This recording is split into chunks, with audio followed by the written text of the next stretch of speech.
지난 5일 새벽 2시쯤 가정폭력 의심 신고가 들어온 전주의 한 원룸입니다. 경찰이 출동했더니 방 안엔 김광수 의원과 50대형 A씨 단 2명뿐이었습니다. 집기는 흐트러져 있었고 핏자국과 흉기까지 발견됐습니다. 이 원룸에서 현행범으로 체포돼 수갑까지 찬 김 의원은 곧바로 A씨와 함께 지구대로 연행됐습니다. 김 의원은 근처 지구대에서 50분 동안 조사를 받은 뒤 병원에 가서 치료받았습니다. 김 의원은 SNS를 통해 선거 때 도와준 여성이 자해를 시도해 이를 말리는 과정에서 자신도 손에 열바늘을 꿰맸다고 해명했습니다. 그러나 현역 의원이 수갑까지 차고 지구대에 연행됐는데도 경찰은 사건의 전말을 제대로 공개하지 않고 있습니다.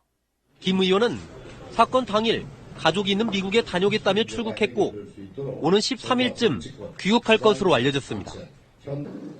경찰은 김 의원이 귀국하는 대로 폭행과 상해 혐의의 피의자 신분으로 불러 A 여인과의 관계와 정확한 사건 경위에 대해 조사하겠다고 밝혔습니다. 김광수 수갑. 이런 사랑쟁이.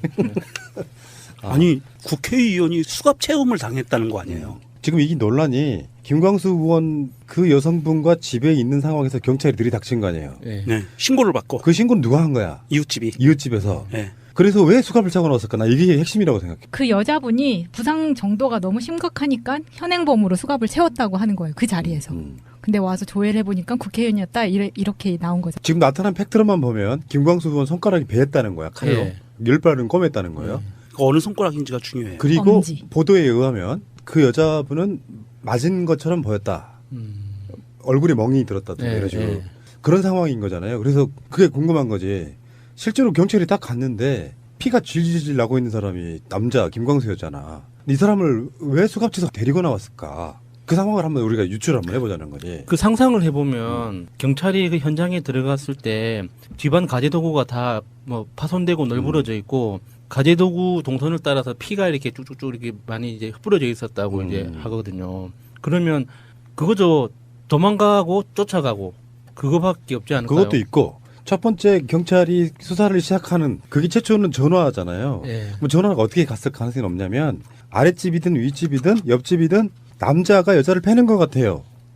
가정폭력. 이런 게 예. 있었기 때문에 예. 경찰 자체는 아무 정보도 없이 그렇구나. 가는 게 아니고 예, 집에 예, 딱 문 예, 열고 예. 들어갔는데 예. 처음에는 뭐 문도 안 열어줬다면서요. 예. 들어갔는데 남자가 여자를 팬다든가 소리가 막 났다든가 이런 식의 어떤 상황들이 있었겠죠. 그러니까 경찰 머릿속에는 일단 가해자와 피해자에 대한 인식이 어느 정도 있었다고 봐요. 그 보통 112 신고를 하면 저도 많이 해봤지만 웬 많이 해봤어. 이웃집에서 어때요? 그런 비슷한 사건들이 벌어져요. 야밤에 어느 집에선가 이웃에서 어떤 여자분이 자지러지게 죽어 넘어가는 막 비명 소리, 우는 소리 막 이런 소리가 막 들리면 112 신고하거든요. 그래서 이러이러한 소리가 들립니다라고 가보세요. 그러면 경찰들이 바로 와요. 그럼 제일 먼저 하는 게 가정폭력 혐의를 두고 들어가는 거거든요. 들어갔는데 여자 얼굴에 멍이 있고 맞은 것 같고 막 가재도구가 널브러져 있고 피도 떨어져 있고 그러면 제일 먼저 당연히 남자를 의심해요. 왜냐하면 신고하는 사람이 여자 목소리를 듣고 신고했을 거예요. 비명 소리를 듣고. 그래서 신고를 했기 때문에 경찰들은 그렇게 인지하고 들어가는 거예요. 그러니까. 네. 그리고 여자는 저 사람 내 남편이다 이렇게 얘기했다는 거고 예. 김광수는 선거를 도운 운동원이다 이렇게 얘기를 하는 거고 식구들은 다 미국에 있다. 왜 남편이라고 그랬을까요? 본처는 미국에 있는 거죠. 그러면 여기 이 사람 뭐 속되게 말하는 그 현지처 뭐 그런 개념인가요? 두 사람 다 말이 맞을 거라고 봐요. 왜냐하면 두 사람이 다 경찰서에 가서 진술한 거거든요. 그게 언급기열에 나왔어도 경찰서에서 진술한 거예요. 뭐냐면 김광수 의원은 선거를 도와줬던 선거운동을 도와줬던 사람이다. 그렇게 시작됐을 관계가 맞아요. 시작은. 그럴 그리고 수 있지. 여자가 내 남편이에요라고 얘기를 했다는 거예요.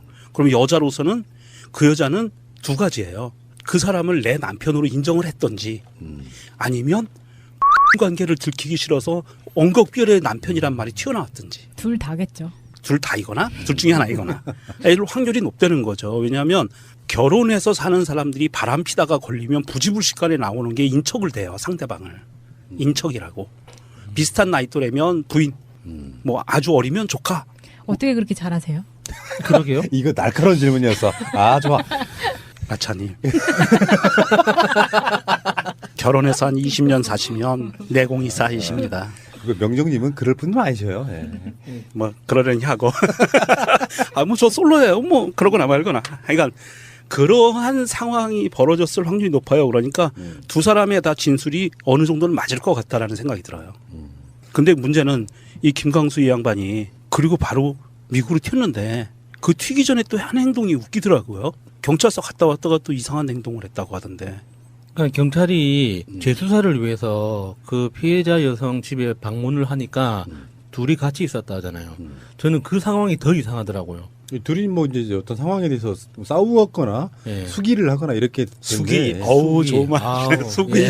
근데 내 공모. 생각은 이거예요. 김광수 의원의 해명은 사실상 좀 설득력이 좀 떨어져요. 그 부분에 대해서 우울증 약을 먹고 있었고 죽으려고 했고 이런 것들은 사실 피상적인 이야기고 만들어낼 수 있는 이야기인데 원래 돌았던 이야기로만 보면 제가 법적으로 불려질까봐 나를 일부는 피처리 하겠습니다. 들어보면서 이 여자분은 원래 돌았던 이야기는 그런 거예요. 나 말고 또 이 생긴 거야. 여자가 이제 뭐 우울증 약을 먹고 있던 술 한 잔을 먹었던 상관없이 그것 때문에 이제 티격태격 싸웠겠죠. 그러다가 그럴 거면 나 죽을 거야. 라고 식칼 같은 거를 꺼내 들었을 때 그걸 말리는 과정이 아니었을까.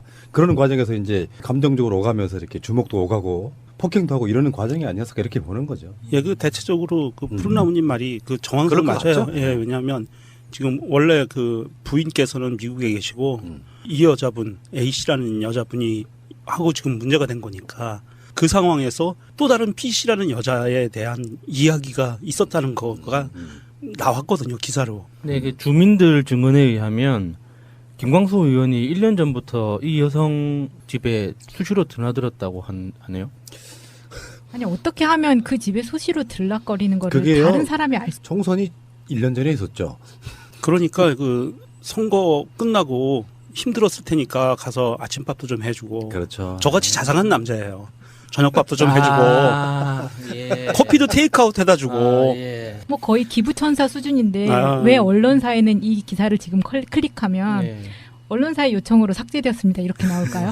칭찬해줘야지. 그거는 민감인데. 그 김광수 의원 측에서 자기가 충분히 해명했는데도 불구하고 허위 사실을 계속 이렇게 유포하면 법적인 대응이 나서겠다. 그러니까 언론사에서 이거 확실히 100% 확정 그 증거가 없는 거니까 내려버리는 거예요. 무서워서. 해명이 확실하게 안 됐으니까 의혹이 증폭되는 거거든. 네. 세상의 모든 일은 다 그런 거예요. 예를 들어서요. 최진실 씨 딸 최준희 양에 대한 예. 이야기. 예. 그 아이는 어떤 관점에서 보면 정말로 외할머니한테 학대를 당할 수도 있지만 반항하는 사춘기로 보면 그게 확대 부풀려졌을 가능성이 있는 거잖아요. 근데 언론사들이 전화를 해요. 최준희 외할머니한테 전화한다든지 그 주위에 전화를 하면 상황 어느 정도 설명해 주고 그러면 언론사들 기사들 내려가요. 그런 것들을 해명이 되는 상황. 아, 그럴 수 있었겠구나라고 해명이 되는 상황이 되면 그게 보도가 안 되는데 계속 급작스럽게 거짓말을 하려다 보면 어느 한 구석에 꼭 비어. 그러니까 계속 의혹 제기가 되는 거거든요. 그리고 그게 모든 사건은 그런 거 아닙니까? 그 현재 그 나타난 그 상황에 대한 해명이 안 되면 계속 의혹이 부풀려질 수밖에 없고. 참 이분은 근데 재빠르게도 미국 가셨는데 이게 한국에서 계속 포탈에 1, 2위로 계속 올라가는 거 보면은 참 대단하신 분. 네. 자, 그러면은 김광수에 대한 트윗 보겠습니다. 김광수 경제연구소 소장님. 아, 계속 검색이 되는데. 맥캠님이 이렇게 올리셨네요. 김광수 이 인간 귀국 안 할지도 모름. 아예 튈 수도 있다는 얘기네요. 에이, 네, 그건 아니죠. 국회의원인데 그걸 포기하겠습니까? 로저 워터스님이라는 분이 따옴표 안에 국민의당 김광수라고 쓰시고 이 7글자를 차마 말하지 못해서 현역 국회의원이란 말로 얼버무린 여성신문 한결의 경향 두고두고 비웃어 주지라고 하셨어요. 제가 이 신문들을 제대로 안 봐서 이런 식으로 표현했는지 확인은 못했지만 좀 뭔가 아프게 꼬집는 트윗인 것 같아요. N24님의 트윗입니다. 그러네. 책까지 써가며 몇 년을 지지해온 사람이 죽고 싶다는 문자를 보냈는데도 쌩깐 안철수보다는 새벽 2시에 술 취한 전화 받고 쫓아간 김광수가 낫네. 저기요, 방송 들으신 분 중에 새벽 한 3시쯤이면 제가 시간이 돼요. 저한테 메시지 같은 걸로 하시면 제가 쫓아갈게요. 캐스천 코리아 gmail.com 초보의 소리 나라를 나라답게님의 트윗입니다. 김광수 의원은 해당 여성을 선거운동원이라 하고 해당 여성은 김광수 의원을 남편이라 진술했다는데 참으로 미스테리한 정당의 미스테리한 의원이라니. 백구인 지지 성명 명단도 조작이라 하고 창업주 조작 스토리도 계속되고 니네 뭐니? 이렇게 올려주셨습니다. 실제로요, 이분이 그 예전에 안철수 씨 그 조폭 논란 있었잖아요, 대선 전에. 예. 거기랑 좀 연관성 있는 분이십니다. 예. 막 비명 소리, 우는 소리 막 이런 소리가 막 들리면 112 신고하거든요. 그래서 이러이러한 소리가 들립니다라고 가보세요. 그러면 경찰들이 바로 와요. 그럼 제일 먼저 하는 게 가정폭력 혐의를 두고 들어가는 거거든요. 들어갔는데 여자 얼굴에 멍이 있고 맞은 것 같고 막 가재도구가 널브러져 있고 피도 떨어져 있고 그러면 제일 먼저 당연히 남자를 의심해요. 왜냐하면 신고하는 사람이 여자 목소리를 듣고 신고했을 거예요. 비명 소리를 듣고. 그래서 신고를 했기 때문에 경찰들은 그렇게 인지하고 들어가는 거예요. 그러니까. 네. 그리고 여자는 저 사람 내 남편이다 이렇게 얘기했다는 거고. 예. 김광수는 선거를 도운 운동원이다 이렇게 얘기를 하는 거고. 식구들은 다 미국에 있다. 왜 남편이라고 그랬을까요? 본처는 미국에 있는 거죠. 그러면 여기 이 사람 뭐 속되게 말하는 그 현지처 뭐 그런 개념인가요? 두 사람 다 말이 맞을 걸.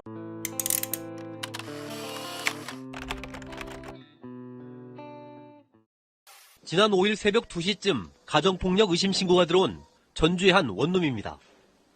경찰이 출동했더니 방 안엔 김광수 의원과 50대형 A씨 단 2명뿐이었습니다.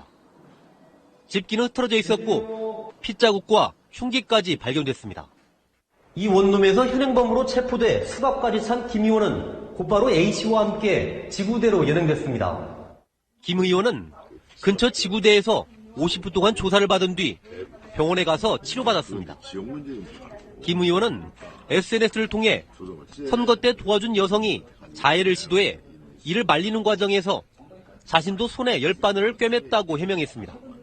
그러나 현역 의원이 수갑까지 차고 지구대에 연행됐는데도 경찰은 사건의 전말을 제대로 공개하지 않고 있습니다.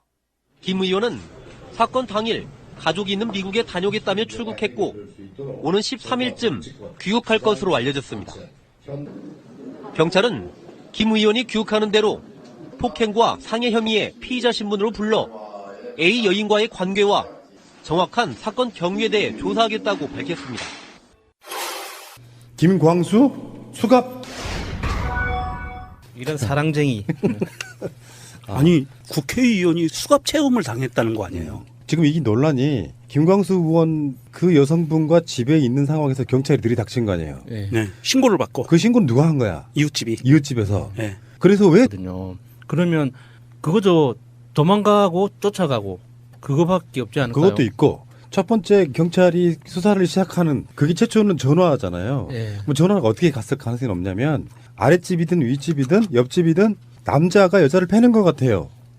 가정폭력. 이런 게 예. 있었기 때문에 예. 경찰 자체는 아무 정보도 없이 그렇구나. 가는 게 아니고 예, 집에 예, 딱 문 예, 열고 예. 들어갔는데 예. 처음에는 뭐 문도 안 열어줬다면서요. 예. 들어갔는데 남자가 여자를 팬다든가 소리가 막 났다든가 이런 식의 어떤 상황들이 있었겠죠. 그러니까 경찰 머릿속에는 일단 가해자와 피해자에 대한 인식이 어느 정도 있었다고 봐요. 그 보통 112 신고를 하면 저도 많이 해봤지만 웬 많이 해봤어. 이웃집에서 어때요? 그런 비슷한 사건들이 벌어져요. 야밤에 어느 집에선가 이웃에서 어떤 여자분이 자지러지게 죽어 넘어가는. 수갑을 차고 나왔을까? 나 이게 핵심이라고 생각해. 그 여자분이 부상 정도가 너무 심각하니까 현행범으로 수갑을 채웠다고 하는 거예요. 그 자리에서. 근데 와서 조회를 해보니까 국회의원이었다 이렇게 나온 거죠. 지금 나타난 팩트로만 보면 김광수 의원 손가락이 베었다는 거야. 칼로. 예. 열발은 꿰맸다는 거예요. 어느 손가락인지가 중요해요. 그리고 엄지. 보도에 의하면 그 여자분은 맞은 것처럼 보였다. 얼굴에 멍이 들었다든가 예, 이런 식으로. 예. 그런 상황인 거잖아요. 그래서 그게 궁금한 거지.